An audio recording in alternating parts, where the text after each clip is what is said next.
ఏవైతే ఉన్నాయో అవన్నీ ఓకే అయితేనే మీకు పర్మిషన్ అనేది ఇవ్వబడుతుంది. పర్మిషన్ లేకుండా పెట్టుకుని రేపు పొద్దున ఏదైనా చిన్న ఇన్సిడెంట్ జరిగితే మటుకు మీరే బాధ్యులు అవుతారు. లాస్ట్ వాళ్ళకి వినబడుతుందన్నమాట. వీళ్ళందరినీ కూడా అంటే ఇప్పుడు మీరు పర్మిషన్ జాగ్రత్త తీసుకోండి, దాన్ని ఏమంటారు హోల్డ్ చేయండి, పెద్దరికంగా వ్యవహరించండి.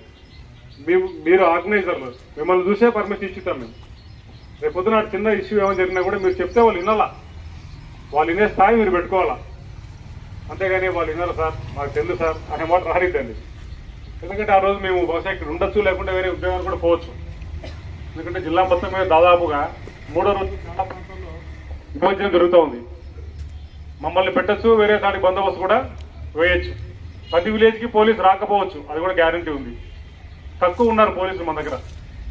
సో కాబట్టి మీరే పోలీసులై, ఇక్కడైతే ఎవరు ఇచ్చిన కార్యకర్తలు ఆర్గనైజర్లు మీరే పోలీసులై ఈ కార్యక్రమాల్ని సజావుగా ముందుకు జరిపించాల్సిన బాధ్యత మీరు తీసుకోవాల్సి ఉంటుంది ఈ సందర్భంగా.